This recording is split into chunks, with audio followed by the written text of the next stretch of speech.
அன்பானவர்களே, அன்பு வணக்கங்கள். நாள்தோறும் தொடர்ந்து என்னுடைய வீடியோவை பார்த்து வருகின்ற உங்களுக்கு என்னுடைய மனமார்ந்த நன்றிகள்.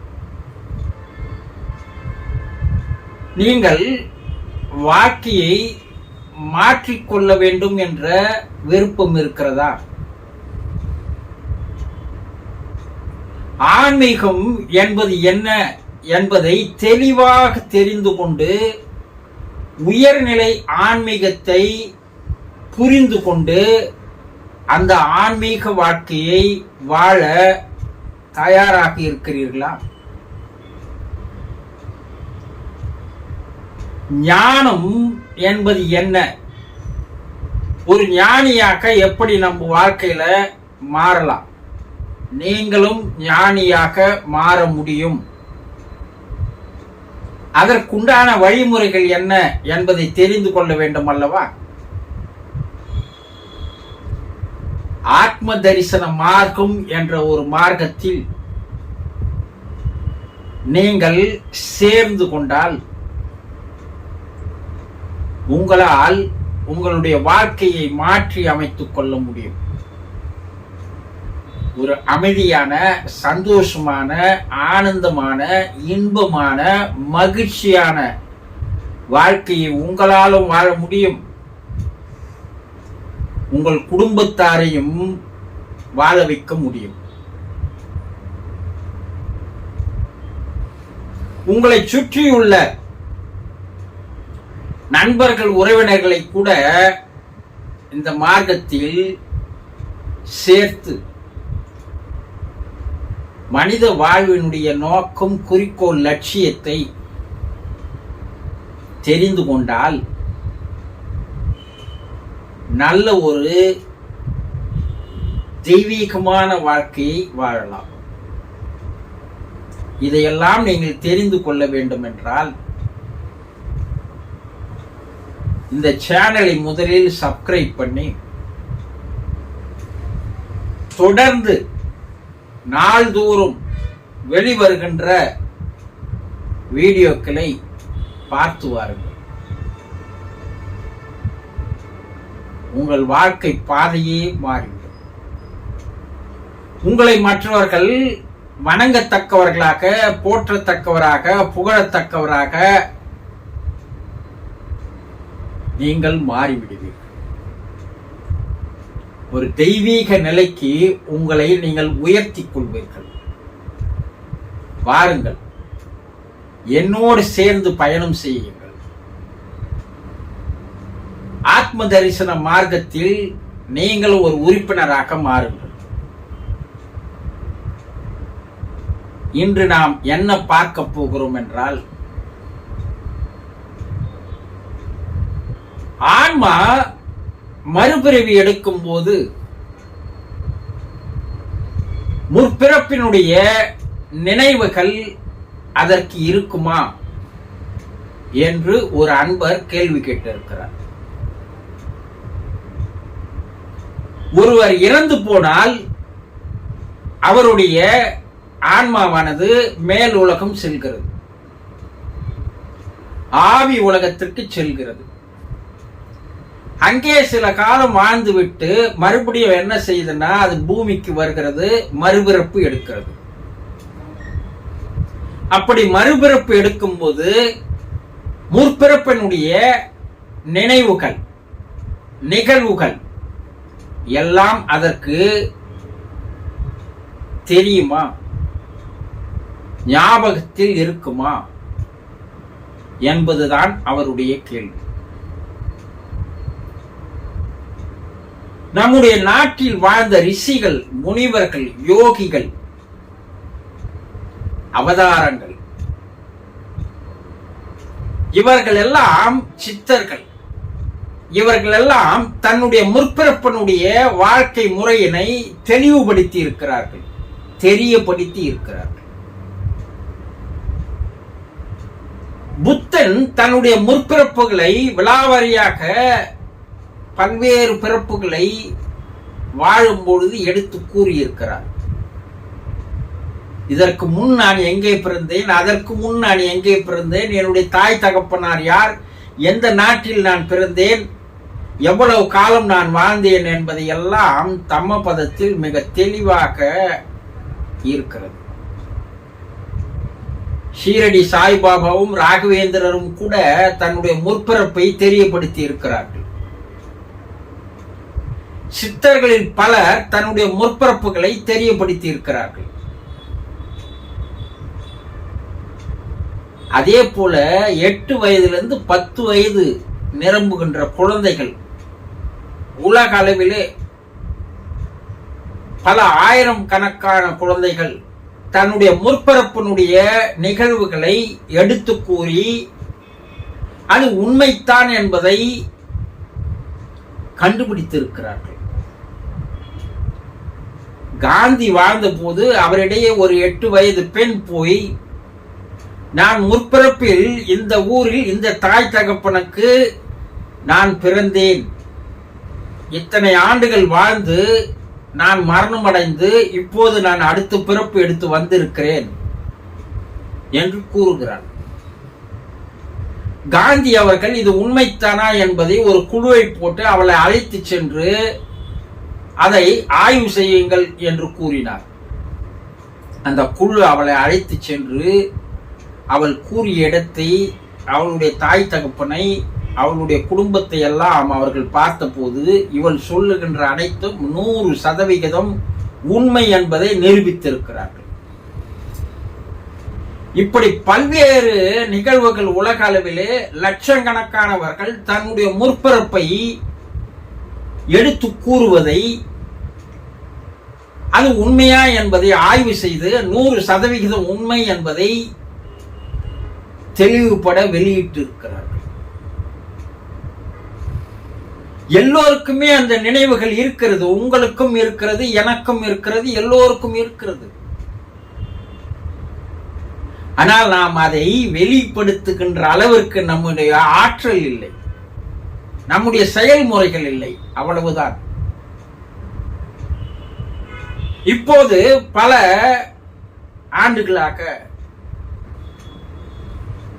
1990 வரைக்கும் 1990 இருந்து அமெரிக்காவை சேர்ந்த மைக்கேல் நியூட்டன் என்று சொல்லக்கூடிய ஹிப்னோசிஸ் தெரபிஸ்ட் என்று சொல்லக்கூடிய ஆழ்நிலை தூக்கத்திற்கு, மனோவசிய தூக்கத்திற்கு எடுத்து சென்று அவர்களுடைய மனதிலே இருப்பதெல்லாம் வெளிப்படுத்துகின்ற உலக அளவிலே புகழ் பெற்றவர் இவர், மைக்கேல் நியூட்டன். அவர் என்ன சொல்கிறார் என்றால், ஒரு மனிதனுக்கு மேல் மனம், நடுமனம், ஆழ்மனம் என்ற 3 நிலைகளில் அவர்களுடைய மனங்கள் இருக்கிறது. இதுல conscious mind, subconscious mind, super conscious mind என்று சொல்கிறோம். அதற்கு மேலேயும் காஸ்மிக் மைண்ட், யூனிவர்சல் மைண்ட் என்றெல்லாம் இருப்பதாக பல மனோதத்துவ அறிஞர்கள் கூறுகிறார்கள். இவர் என்ன சொல்கிறார் மைக்கேல் நியூட்டன் என்றால், இந்த சூப்பர் கான்சியஸ் மைண்ட்ல போன பிறவிகளுடைய நடந்த நிகழ்வுகள் எல்லாம் அடுக்குகளாக பதிவாகப்பட்டிருக்கிறது. அந்த பதிவுகள் அப்படியே அவர்களுடைய மனதில் இருக்கிறது.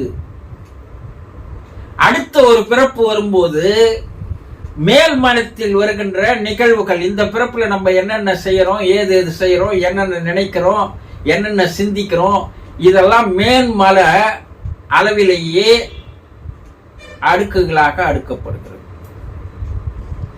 நம்ம என்ன செய்யறோம்னா, எல்லா மனிதர்களும் மேல் மனத்திலேயே வாழ்ந்து மேல் மனத்திலேயே இறந்து போகின்ற செயலைத்தான் செய்கிறார்கள். அவர்கள் ஆழ்மனத்திற்கு உள்ளே போவதற்கு முயற்சிகள் செய்வதில்லை. ஆழ்மனத்தில் உள்ளே இருக்கின்ற போன பிறவுகளுடைய நிகழ்வுகளை, எண்ணங்களை, சிந்தனைகளை வெளிக்கொண்டு வருவதற்குண்டான வேலையை அவர்கள் செய்வதில்லை.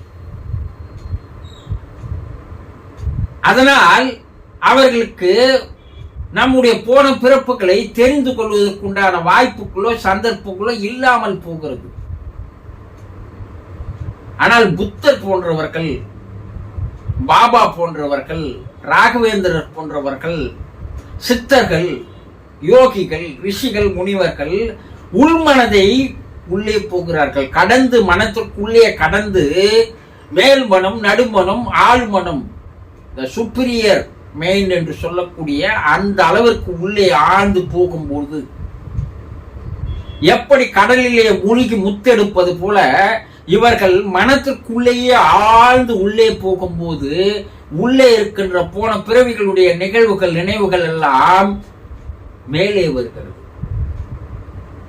அதை நினைவுக்கு கொண்டு வருகிறார்கள். அப்படி கொண்டு வரும்போது அவர்களுடைய பல்வேறு பிறவிகளுடைய பதிவுகள், அடுக்குகள் வெளிவர ஆரம்பிக்கின்றன. நம்ம ஞாபகப்படுத்தி பாருங்கன்னு சொல்றோம், நினைவுபடுத்தி பாருங்கன்னு சொல்றோம் இல்லையா? ஆனா நமக்கு போன 4 நாளைக்கு முன்னாடி நகர்ந்த நிகழ்வுகளே நாம் மறந்து விடுகின்ற அளவிலே, மேம்பல அளவிலே வாழ்கிறோம். 4 நாளைக்கு முன்னாடி நீங்க என்ன சாப்பிட்டீங்கன்னா அதுவே நமக்கு ஞாபகம் இருப்பதில்லை. ஏன்னா அந்த பதிவுகளை நாம் ஆழமாக பதிவு செய்வதில்லை. அது கடல் அலை போல அலைந்து கொண்டிருப்பதால் கடலின் ஆழத்திற்கு நம்மால் போக முடியல. இந்த மேல் மனத்திலேயே வாழ்வதுதான் மனித வாழ்க்கை என்று நீங்கள் நினைத்துக் கொண்டிருக்கிறீர்கள். கிடையாது. உங்களுக்குள்ளே ஒரு பொக்கிஷம், ஒரு புதையல் உள்ளே இருக்கிறது ஆழ்மனதில். அதை நீங்கள் வெளிக்கொண்டு வந்து விட்டால் உங்களுடைய வாழ்க்கை பாதியே மாறிவிடும். அப்போ போன பிறவியினுடைய நினைவுகள் மனிதர்களுக்கு இருக்கிறதா என்றால் 100% இருக்கிறது. இதில் எந்த விதமான மாற்றமும் இல்லை. இதை எப்படி புரிஞ்சுக்கலாம்? ஒரு எளிமையான முறை சொல்லுங்களேன்னா, உங்களுடைய மனம் 5 வயதிலிருந்து தான் செயல்படுகிறது. உங்களை முதல்ல எடுத்து சேர்த்த பள்ளி எது? அதனுடைய ஆசிரியர் எது? உங்களுடைய கல்லூரி நாள் எது? உங்களுடைய திருமணம் நடைபெற்ற நிகழ்வுகள். வாழ்க்கையில் சில நிகழ்வுகள் மட்டும் உங்கள் நடுமனதில் பதிவு செய்யப்பட்டிருக்கிறது. அதுல உங்களுக்கு 5 வயதிலிருந்து நடைபெற்ற நிகழ்வுகளை மட்டும் நினைச்சு பாருங்கன்னா, சினிமாவை ரீவைண்ட் பார்க்கிற மாதிரி, ரீவைண்டிங் பண்ணி பார்க்கிற மாதிரி அந்த நிகழ்வுகள் உங்கள் கவனத்திற்கு வருகிறது அல்லவா? வராதவர்கள் இருக்க முடியாது. 5 வயசுல என்ன இந்த பள்ளியில சேர்த்தாங்க, இவங்க தான் முதல் என்னுடைய வாத்தியார், டீச்சர் என்று சொல்ல முடியும் உங்களால். உங்களுடைய திருமணம் நடைபெற்ற அந்த மண்டபம், அந்த நிகழ்வுகள் எல்லாம் மனதில் பதிவாகி இருக்கும். என்னன்னா, எப்ப நீங்க சந்தோஷமாக இருக்கிறீர்களோ அந்த சந்தோஷமான நேரத்தில் அந்த பதிவுகள் கீழ் நோக்கி பதிவாகி விடுகிறது. அந்த பதிவுகளை நீங்கள் நினைக்கும் போது வருகிறது. உங்க வாழ்க்கையில ஒரு 10 நிகழ்வுகள், 20 நிகழ்வுகளானது உங்களுடைய நடுமனதில் பதிவு செய்யப்பட்டு இருக்கும். அதை மட்டும் உங்களால் நினைத்து பார்க்கின்ற திறமை உங்களுக்கு இருக்கிறது அல்லவா? அதேதான் போன பிரிவுகளுடைய பதிவுகள் ஆழ்மனத்தில் பதிவாகி இருக்கிறது. அதை கொண்டு வருவதற்குண்டான நிகழ்வுகளை, முயற்சிகளை, பயிற்சிகளை நீங்கள் செய்தால் உங்களுடைய முற்பிறப்பினுடைய நினைவுகளை, நிகழ்வுகளை உங்களாலும் பார்க்க முடியும். அதற்கு என்ன பண்ணணும்?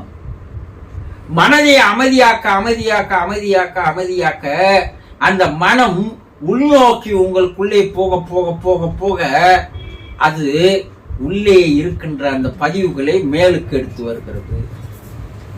இதுதான் சித்தர்கள் சொன்னார்கள். எப்போது நீ தனிமையில் அமைதியாக இருக்கிறாயோ அப்போது உன்னுடைய ஆற்றல்கள், திறமைகள், நிகழ்வுகள், முற்பிறப்பில் நீ வாழ்ந்த வாழ்க்கை எல்லாம் உங்களுக்கு வரும் என்று சித்தர்கள் தெளிவுபட கூறியிருக்கிறார்கள். உங்களுக்குள்ளேயும் உங்களுடைய முற்பிறப்பினுடைய நிகழ்வுகள் இருக்கிறது, இதில் சந்தேகம் இல்லை. அதை எடுத்து வருவதற்கு உங்களால் முடியவில்லை. நீங்கள் மேல்மன வாழ்க்கையே வாழ்ந்து இறந்து போகிறீர்கள். தெரிந்து கொண்டீர்களா? சந்தோஷம்.